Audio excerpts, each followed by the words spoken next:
مسیح کی زندگی کا چوتھا اہم پہلو کہ وہ دوبارہ اپنی کلیسیا کو، اپنی دلہن کو لے کر جانے والا ہے، لینے کے لیے آنے والا ہے اپنے کئی فرشتوں کے ساتھ۔ جب ہم ان باتوں پر غور کر رہے ہیں تو سب سے اہم چیز پاک نوشتوں میں اس کے بارے میں پیشن گوئیاں۔ بعض لوگ اس پر ایمان نہیں رکھتے۔ ابھی ہم رسولوں کا عقیدہ دہرا رہے تھے تو اس میں ہمارے ایمان کا حصہ کیا ہے؟ مر گیا، دفن ہوا، عالم ارواح اتر گیا، تیسرے دن مردوں میں سے جی اٹھا اور آسمان پر چڑھ گیا۔ اسی پڑھنا چل گیا جسن بدلنا کر بازا آسمان پر چڑھ گیا، یعنی اس کا صعود ہوا، یعنی وہ آسمان سے اترا اور آسمان میں واپس چلا گیا۔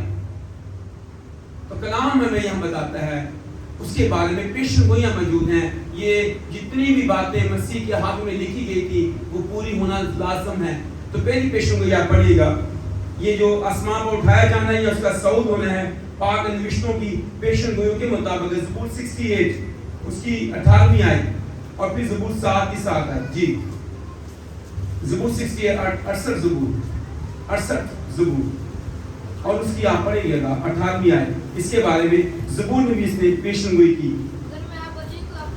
68 زبور کی، تو نے عالم بالا کو صعود فرمایا، تو قیدیوں کو ساتھ لے گیا۔ بہت شکریہ جی۔ تو نے عالم بالا کو صعود فرمایا، یعنی پہلے سے زبور نے اس کے بارے میں پیشن گوئی کر کے بتا رہا ہے۔ ابھی مسیح کی پیدائش نہیں ہوئی لیکن پہلے سے وہ اس بات کو جانتا ہے کہ اس کا آسمان پر اٹھایا جانا بھی ضروری ہے۔ اور 7 زبور کی 7 آیت میں کیا لکھا ہے؟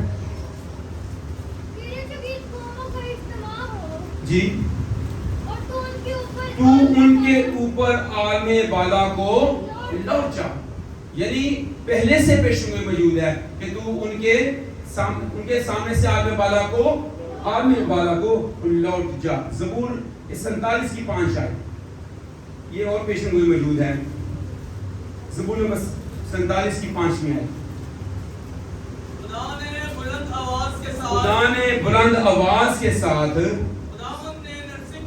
خداوند نے نرسنگے کی آواز کے ساتھ صعود فرمایا۔ یہ پیشن گوئی موجود ہے۔ تو خدا کا کلام کہتا ہے اس کا تجسم لینا، اس کا مردوں میں سے جی اٹھنا اور پھر اس کا آسمان پر اٹھایا جانا، یہ نبیوں کی پیشن گوئیوں کے مطابق ہے۔ اس کی پیدائش کے بارے میں یہ سایہ پیشن گوئی کر کے کہتا ہے ہمارے ایک لڑکا تولد ہوا اور ہم کو ایک بیٹا بخشا گیا، سلطنت اس کے کندھے پر ہوگی اور اس کا نام عجیب، مشیر، خدا قادر، عبداللہ کا باپ اور سلامتی کا شہزادہ ہوگا۔ اس کے مردوں میں سے جی اٹھنے کے بارے میں پیشن گوئیاں موجود ہیں۔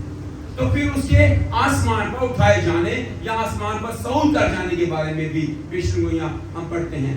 دوسری بات، نہ صرف اس کے بارے میں پیشن گوئیاں موجود ہیں بلکہ مسیح یسوع نے اپنی خدمت کے دوران بھی جب وہ اپنے شاگردوں کے ساتھ 3.5 سال اس نے ٹائم پیریڈ میں اس نے ملاتے کی، شاگرد بنائے، رسول بنائے اور پھر ان کو تعلیم دیتا رہا اور پورے علاقہ کے اندر اس نے تعلیم دی اور وہ اپنے بارے میں نجات کے پروگرام کے بارے میں ساری باتیں وہ سکھاتا رہا۔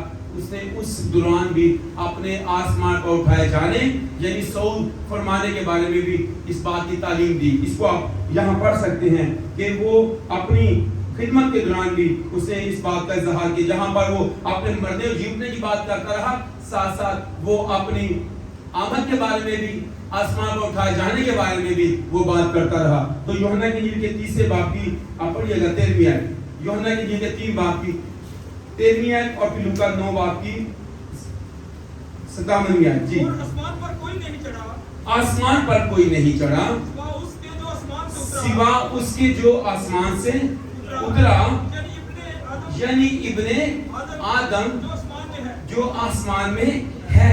یعنی وہ یہ بتاتا ہے کہ میں آسمان سے اترا ہوں، میں آسمان میں ہوں، میں ہوں آسمانی۔ اس بات کو وہ بڑا پریشان ہوتا ہے جب یسوع بتاتا تھا کہ میں آسمانی ہوں۔ جب وہ بتاتا تھا کہ اس سے پیشتر کے ابراہیم پیدا ہوا میں ہوں، تو اس بات سے وہ ٹھوکر بھی کھاتے تھے کہ تیری عمر تو بھی 50 سال کی بھی نہیں ہوئی ہے، تو کیسے کہتا کہ اس سے پیشتر کے ابراہیم پیدا ہوتا میں تھا۔ اور یہاں پر بھی وہ بتاتا ہے کہ میں آسمان سے اترا ہوں پر میں آسمان میں ہوں. کبھی کبھی ہم یہ سوچتے رہتے ہیں پتہ نہیں خدا ہمارے ساتھ ہے. یسوع نے کتنی زبردست بات کی کہ دنیا کیا کرتا ہے ہمیشہ تمہارے ساتھ ہوں. پھر وہ یہ کہتا ہے جہاں 2 یا 3 میرے نام پر اکٹھے میں ان کے بیچ میں ہوں. اس نے کہا میں تمہیں تنہا نہیں چھوڑوں گا. تو کلام بتاتا ہے کہ وہ آسمانی ہے, آسمان سے اترا ہے اور وہ بتاتا ہے کہ میں تمہارے ساتھ ہوں. یہ پہلی بات جو اس نے اپنے آسمان پر اٹھا جانے کے متعلق تعلیم دی. لوکا کے انجیل کے 9ویں باب کی 51 آیت. لوکا 9:51.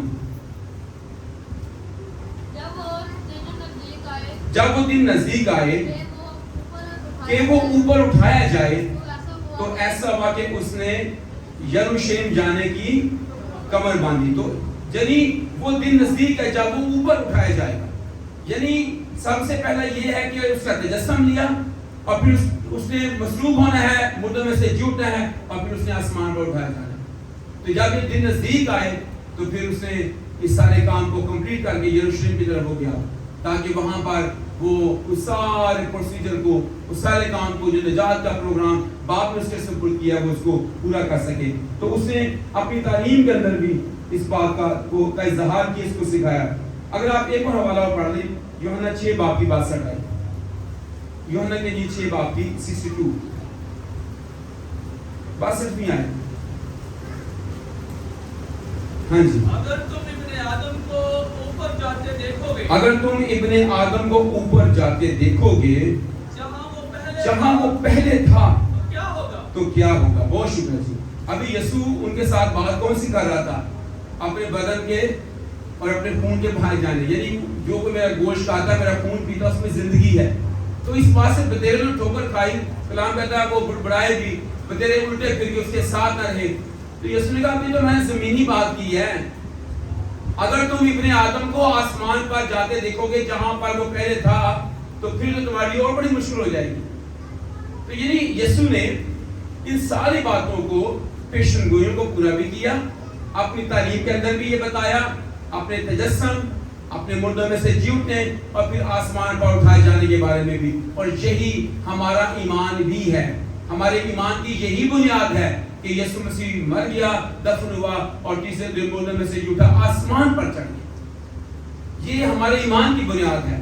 اس کے بغیر ہمارا ایمان کھوکھلا ہے, کمزور ہے, اس میں زندگی نہیں ہے. اگر ہم یہ ایمان رکھتے کہ میرا یسوع جو ہے وہ آسمان پر اٹھایا گیا اور یسوع نے خود کہا جہاں پر ابن آدم پہلے تھا, جہاں سے وہ آیا وہ باپ کے پاس سے آیا اور باپ کے پاس واپس چلا گیا. اس لیے یسوع نے کہا کہ جہاں پر وہ پہلے تھا تو پھر کیا ہوگا. اچھا, آسمان پر اٹھائے جانے کی ضرورت کیا تھی؟ یہ ہماری تیسری بات ہے. پہلی بات ہم نے یہ سیکھی کہ یسوع مسیح کا آسمان پر اٹھایا جانا یا صعود کر جانا وہ پیشن گوئی کے مطابق تھا. دوسری بات ہم نے یہ سیکھی کہ یسوع مسیح نے اپنی تعلیم کے اندر جب وہ زمینی خدمت کر رہا تھا, اپنی خدمت کے دوران بھی اس نے اس بات کا اظہار کیا کہ وہ آسمان پر اٹھایا جائے گا. تیسری بات یہ ہے کہ آسمان پر اٹھائے جانے یا مسیح کا صعود کر جانے کی ضرورت کیوں تھی, اس کی وجہ کیا ہے. اس کے لیے حوالہ دیکھیے گا یوحنا کے انجیل کے 4 باب کی 28 میں 14واں باب 28 میں 14واں باب 28 میں اور اس کے ساتھ یوحنا 16 باب کی ساتھ بھی نکال دیجیے جی.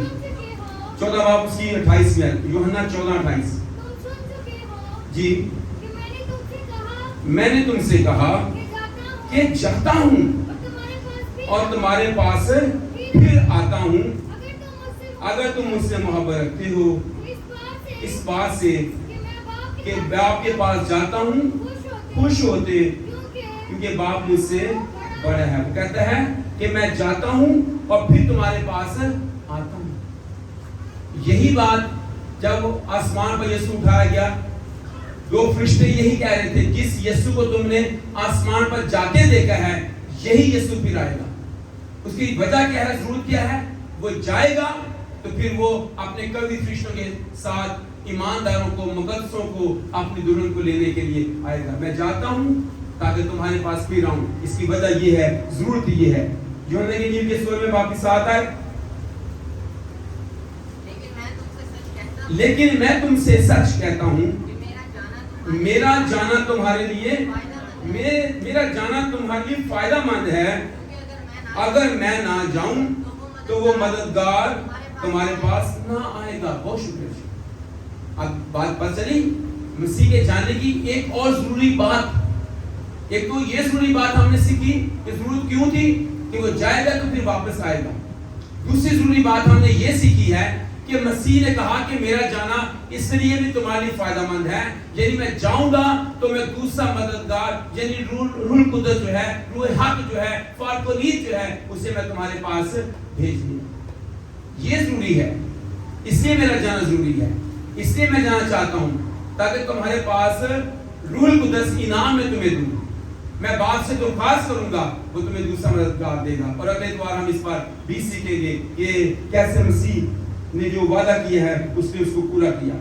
جب آپ یوحنا کے انجیل کے 14ویں باب اس کی 2 اور 3 آیتوں پڑھتے تو وہاں پر بھی اس بات کی ضرورت کو پیش کیا گیا ہے کہ اس کا جانا ضروری کیوں ہے.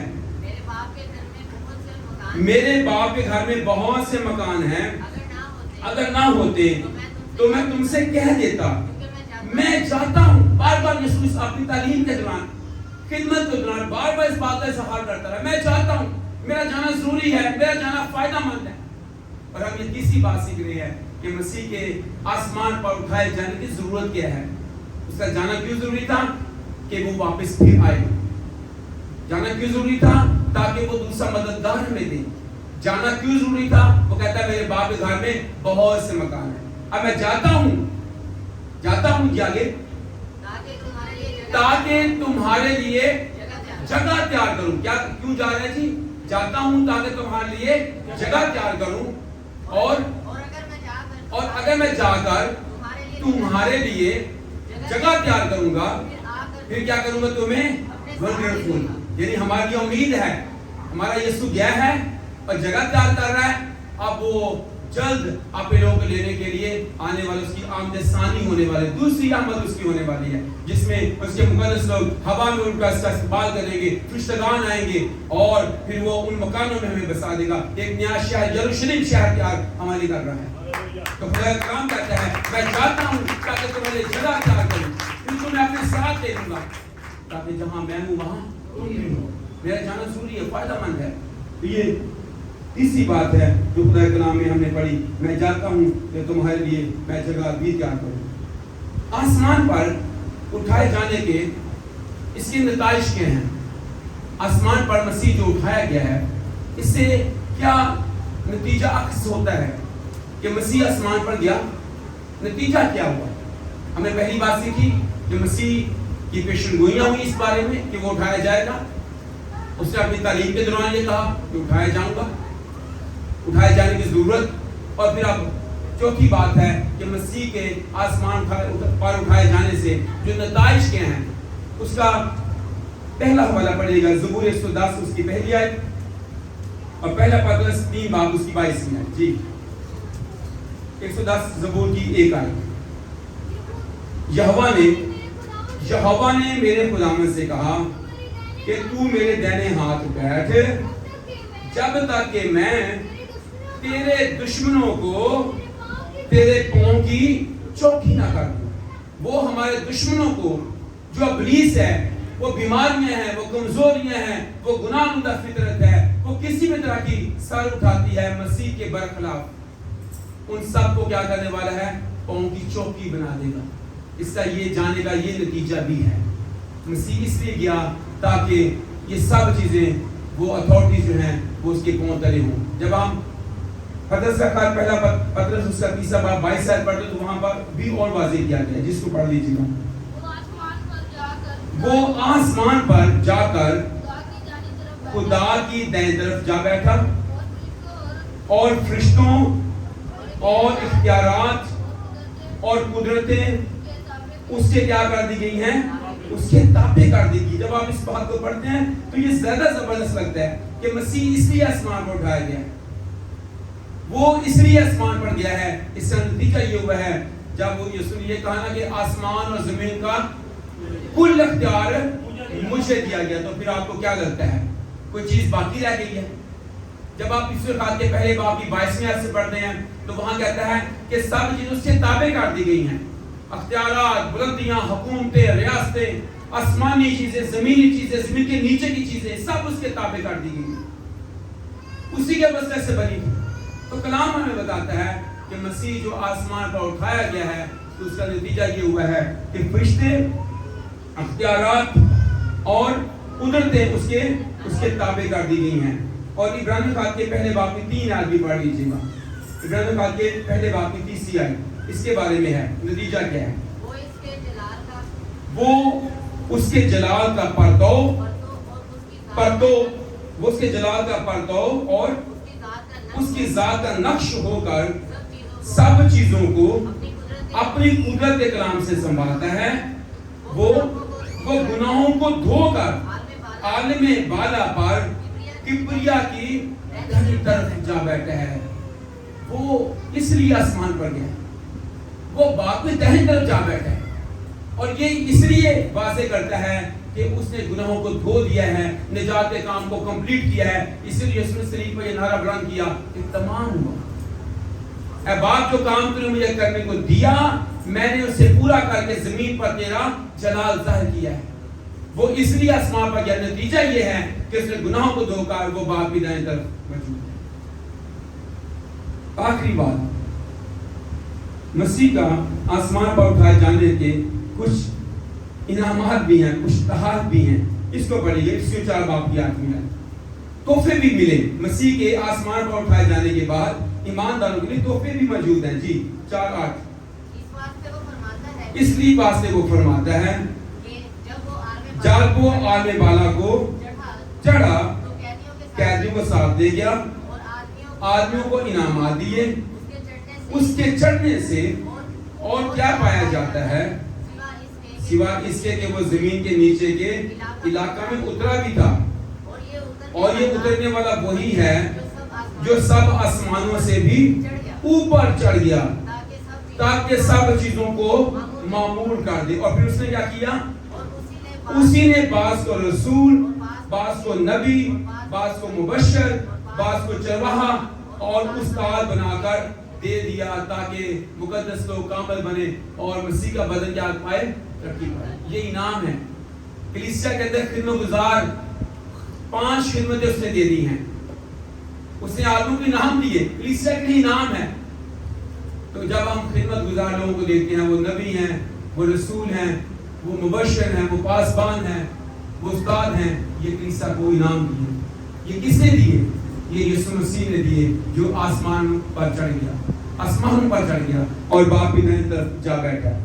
اس نے کہتے دوسرے باپ کی 6 آیت میں بھی لکھا ہے، 2:6 میں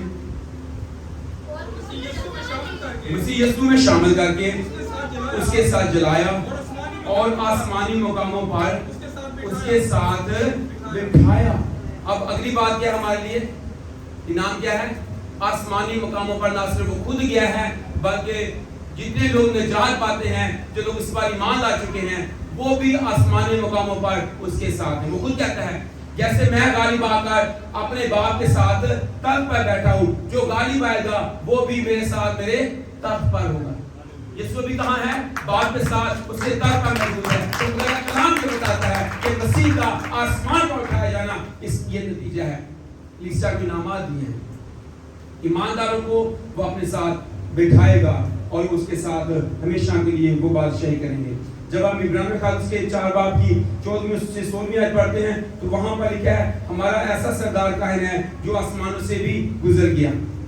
تو پھر جب عبرانیوں خط کے 7 باب کی 25 آیت پڑھتے ہیں وہاں پر لکھا ہے کہ وہ اس نے نجات کے کام کو کمپلیٹ کیا، پورا کیا، اور وہ ہماری وہاں پر کیا کرتا ہے؟ ہماری شفاعت بھی کرتا ہے۔ ہماری شفاعت کے لیے وہ آسمان پر اٹھایا گیا ہے۔ جب ہم کبھی گناہ میں گر جاتے ہیں وہ شفاعت کرتا ہے، اور کلام کہتا ہے اس کے بیٹے یسوع کا خون ہمیں تمام گناہوں سے کیا کرتا ہے؟ پاک کرتا ہے۔ وہ ہماری شفاعت کرتا رہتا ہے، ہماری کمزوریوں میں ہماری شاہزوری بن جاتا ہے، شفاعت کرتا رہتا ہے تاکہ ہم اس کے وسیلے سے ہمیشہ کی زندگی کے وارث بنیں۔ جب ہم پہلا تیموتھیوس اس کے 3 باب کی 16 آیت کو پڑھتے ہیں تو وہاں پر لکھا ہے کہ وہ جلال میں اوپر اٹھا لیا گیا، وہ جلال میں داخل ہو گیا۔ اسے پوچھتا ہے باپ، وہ جلال جو دنیا کی پیشکش میں تیرے ساتھ رکھتا تھا، مجھے اپنے ساتھ کیا بنا دے؟ اپنے ساتھ جلالی بنا دے۔ پھر جب ہم 15واں باب پڑھتے ہیں، 14واں باب پڑھتے ہیں تو وہاں پر وہ کہتا ہے کہ میں نے اس کو جلال دیا. باپ کہتا ہے میں نے اس کو جلال دیا. وہ اس جلال میں پھر داخل ہو گیا اور ہم نے اس کا ایسا جلال دیکھا جیسا باپ کے روتے کا جلال. تو میرے عزیزو یہ مسیح کی زندگی کا تیسرا اہم پہلو ہے. ہم نے عید قیامت المسیح منائی ہے پر آج عید سعود ہے. ہم اس بات کو یاد رکھیے گا کہ یہ ہمارے ایمان کی بنیاد ہے. وہ مر گیا, دفن ہوا, تیسرے دن مردوں میں سے جی اٹھا اور پھر آسمان پر چڑھ گیا. آسمان پر چڑھ جانے سے پیشن گوئیاں پوری ہوئی. اس نے اپنی تعلیم کے اندر یہ بتایا کہ اس کے جانے کی ضرورت کے بارے میں ہمیں جانا, اسی بات کے کیسے وہ گیا ہماری جگہ تیار کر رہا ہے, ہمیں ساتھ لے کر جائے گا.